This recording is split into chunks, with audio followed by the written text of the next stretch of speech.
Hey there, fellow SuiteScript developers. Eric from Stoic Software here again today. And in this video, we are going to take an in-depth look at the before load event of the user event script in NetSuite. We will write and review some actual code examples and discuss some of the common use cases for this event. Before we get into that, I create custom personalized SuiteScript training for you or your NetSuite team. Just check out the description for a link to my website where you can get all the details on how to contact me directly.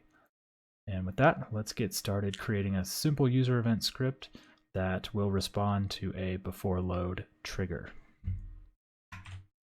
Here you can see two equivalent user event scripts. On the left is the SuiteScript 2.0 version, and on the right is the corresponding 1.0 version. These two scripts each do the same thing. All they do is log a message to the script's execution log when before load is triggered. You'll note that I prefer to use the revealing module pattern for the majority of my 1.0 code. So if this 1.0 code does not look familiar to you, there are some great links in the description for you to read up on this modularization pattern. Not only do I find it a good practice to break down my technical problems and organize my code this way, but it also keeps my 1.0 code structured very similarly to 1.0 code. If the need ever arises for me to transition my scripts, the switch would be fairly painless with 1.0 code structured this way. So let's use this 1.0 source file to create and deploy our user event script. Customization, scripting, scripts, new. Go find our 1.0 source file and create a user event. We'll give this a quick name and an ID. Function name was in the stoic.example namespace, and the name of the function is before load.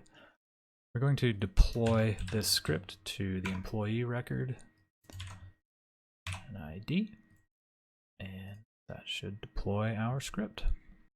We'll watch our script and employee records side by side to show the different actions triggering our user event script. So the first thing we're going to do is just load an employee record in the UI. And what we should see once that loads is that our before load script got triggered and it logged a type of view. Similarly, if we click edit on the employee record and we refresh our logs, there is our edit event. There are many different types of read events that will trigger the before load event. Anytime a record is loaded, created, edited, or copied, before load will fire for that record. Anytime a record is emailed or printed, before load will fire for that record. When a user hovers over a link to an employee record and the quick view is shown, that will also trigger a quick view before load. And lastly, if I load our employee record from a script, or the console in this case, that will also fire our before load event. Let's take a deeper look at the before load API. Some very useful data gets passed into our event handler. This is the SuiteScript 2.0 version of the before load API. The event handler gets passed a single object, typically named script context. And this input object has three properties on it. The first is called new record. And this is a reference to the record that is currently being read from the database. We can use this reference to modify the field values of the record being loaded before it gets returned to the client. The second property is the type property, and this is an enumeration of the type of read action that's being performed. So whether it's a view, an edit, a delete, this parameter will tell us which type of action triggered our user event. And the last parameter is the form, which for any UI request, this is a reference to the form that will be rendered in the user's browser. So we can use this to modify that form. We can add fields, modify fields, delete them, set field values. The return type of our before load is always void. So any data returned from our event handler has no effect on the system. We don't need to return anything from our function, as we can't actually do anything with that returned value. The 1.0 API is similar, but it does vary from the 2.0. Instead of being passed a single object, the 1.0 method is actually passed 3 separate parameters. The first parameter is the type, and again, this is the type of read action that triggered our user event. The second parameter is the form, just like in 2.0. This is a reference to the form that will be rendered in the browser. And the third parameter is actually the HTTP GET request that triggered the user event. This only comes in on browser requests, so if a script is triggering our user event, this request parameter will be undefined. And again, in 1.0, the return type of before load is still void. Now let's update our examples to show a bit more practical, useful processing.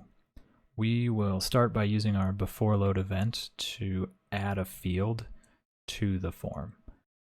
So perhaps our company has some rules governing when an employee is eligible for a bonus, and we would like to indicate that eligibility on the form. We use the form parameter to modify the UI that will be rendered in the browser. Here we encapsulate the logic that will display our bonus field into its own function. This keeps our before load entry point nice and clean and simple, so that when we expand it later with additional functionality, other business rules, it stays easily readable. We also add a function that determines whether the employee is actually eligible for the bonus. This function is where you would put all the actual business rules. For now, just for brevity, it will just return true, thus always checking the box. Now, when we refresh our employee record, we will see that a checkbox gets added to the form and checked. To ensure that we maintain reasonable performance on our NetSuite records, we only want our user event scripts to run when absolutely necessary. So in our before load example here, our script's only job is to modify the UI form, so it doesn't make any sense to run that script if the event isn't triggered from the UI. So let's make sure that our script only runs when the request was triggered from the UI. We check where the triggering request came from by looking at the NetSuite context. In 2.0, we first import the runtime module, and then we need to inspect its execution context property. In 1.0, there is a global NLAPI getContext function, which returns a context object.